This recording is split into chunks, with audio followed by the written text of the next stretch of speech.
세종은 훈민, 정음을 만들었을 뿐이다. 정음, 정음, 이 한글이 되는 논리가 필자는 당초에 이해되지 않는다. 그림은 챗GPT에서 그리고 캔버에서 수정하였다.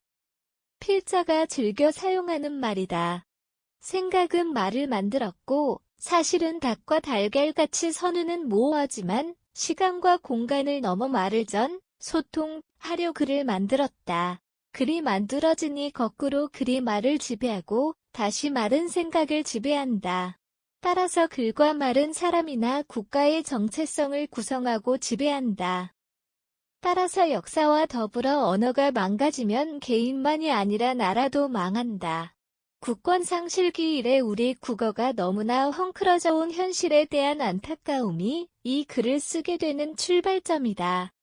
이 글의 주제는 둘이다. 첫째는 소위 한글학자가 정음을 창제한 세종이 만든 음소 4개를 없애는 등 제자, 원리를 무분별하게 무너뜨렸다는 사실에 대한 비판이다.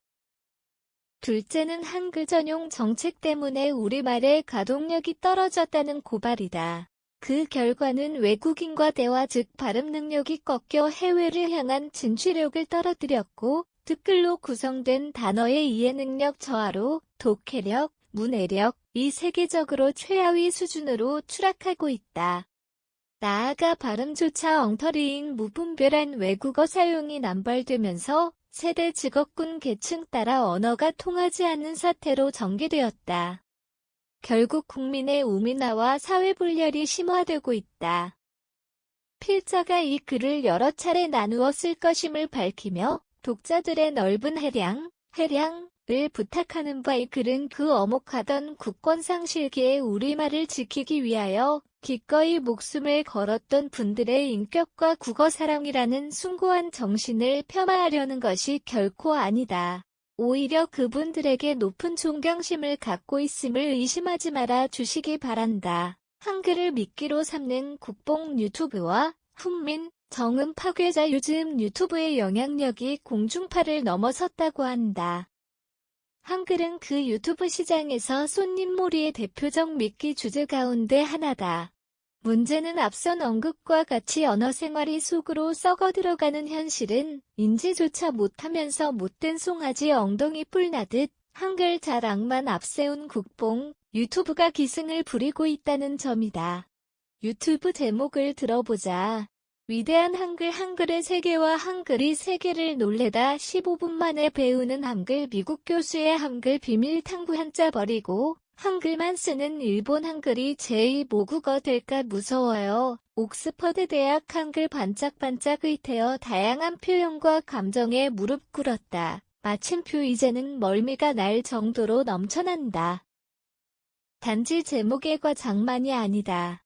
상당수 유튜버들의 저질스러운 언어 능력과 적절치 못한 어휘 선택이 우리말을 더욱 빠르게 파괴하고 있다는 사실이다.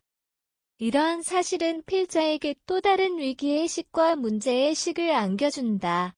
세종이 훈민, 정음을 창제했다는 망고의 진실 그리고 사라진 말 정음 세종이 훈민, 정음을 창제하였다는 사실은 초등학교를 졸업하지 않아도 아는 망고의 진실이다. 더욱이 언문청 정음청을 두고 그 보급에 힘썼다는 사실도 어렴풋이 기억할 것이다. 그런 정음이라는 어휘는 온데간데 없이 자취를 감추었다. 세종은 훈민정음이라는 말과 더불어 직접 언문이라는 어휘도 사용하였다. 그럼에도 세종을 비롯한 조선의 왕들이 사용했던 언문이 우리말을 비하하는 말이라 주장하면서 정음이나 언문이라는 말 대신에 소위 개화기 이후 많은 학자는 한글이라는 생뚱맞는 어휘를 사용하기 시작하였다.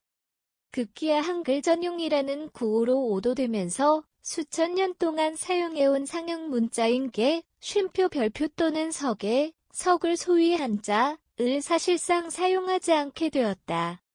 별표, 개, 글, 콜론 최초의 자전이라 할 수 있는 우한때 편찬된 설문해자에도 등장하고 약속이라는 기본 개념이 소개되어 있으며 훗날 서계로 바꾸었다는 해설이 곁들여 있다.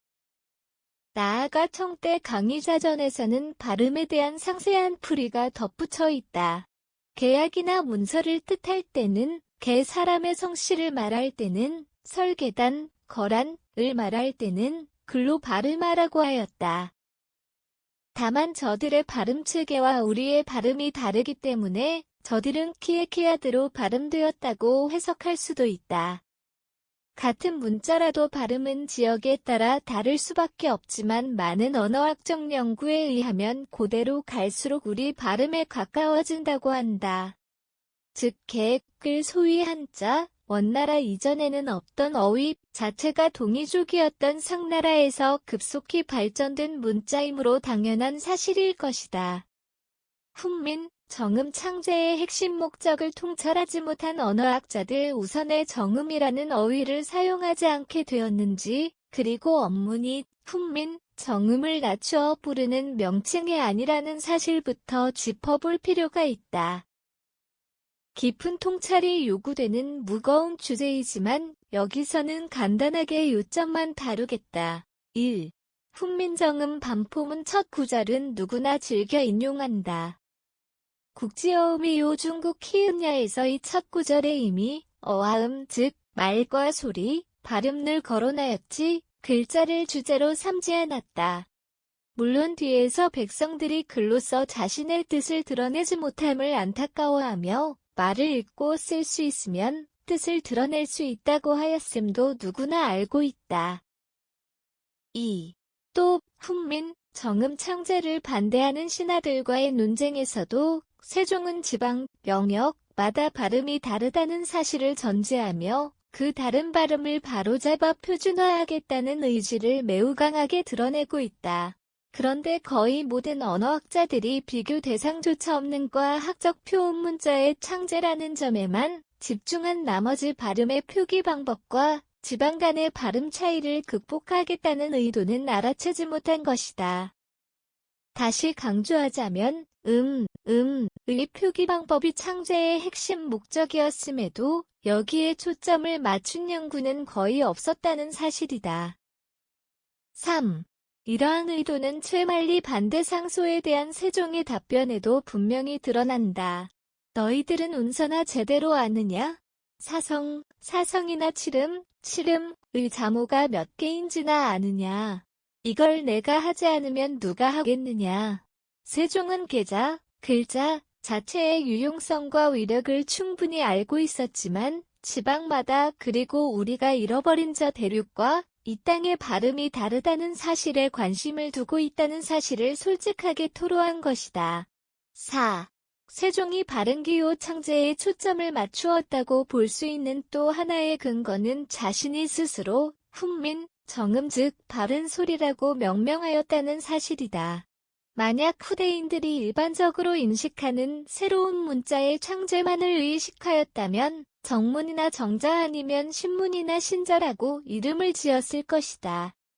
다시 한번 말하지만 세종은 새 글자, 신자의 창제가 목적이 아니었고 정음, 바른 소리, 곧 소리의 표준화가 목적이었다.